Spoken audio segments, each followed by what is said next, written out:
Totoo ba na this coming May 2024 GSIS will redeem mga loans ng teachers sa PLI? Then ang mga PLI meron din plan B to go for 7 years instead of 5 years. Ito po tungkol sa GSIS ay nabanggit na po yan ng presidente nila. So may valid reason na po tayo na umasa na mangyayari yan kasi President at General Manager na po yung nagsabi.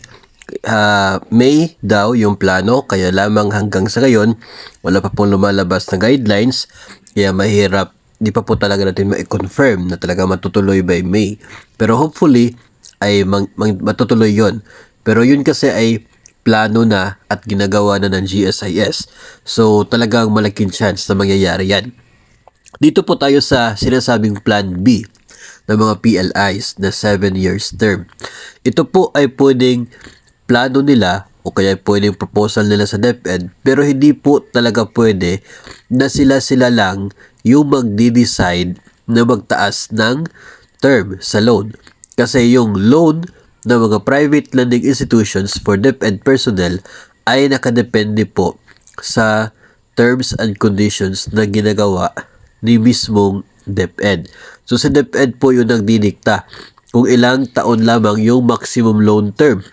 Kung sasabihin mo na DepEd na hanggang 5 years lang, so hindi po pwede mag-offer ng 7 years na automatic payroll deduction system na loan ang mga PLIs. So isa pong DepEd order ang kinakailangan para payagan itong mga bangko na mag-offer ng 7 years term. Ang DepEd order na yan ay of course manggagaling po sa DepEd. Sa kasalukuyan po yung existing na agreement ng DepEd at mga PLIs ay effective until December 2025. So hanggat wala pong maging pagbabago, amendments doon sa kanilang agreement ay tuloy pa rin itong 5 years term.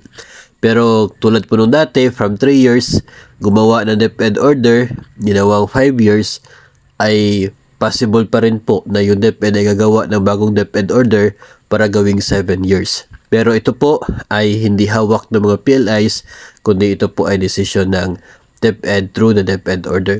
Pero kahit ano pa man po yung mangyayari sa GSIS o kaya ay sa bangko, isa lamang po yung ibig sabihin yan.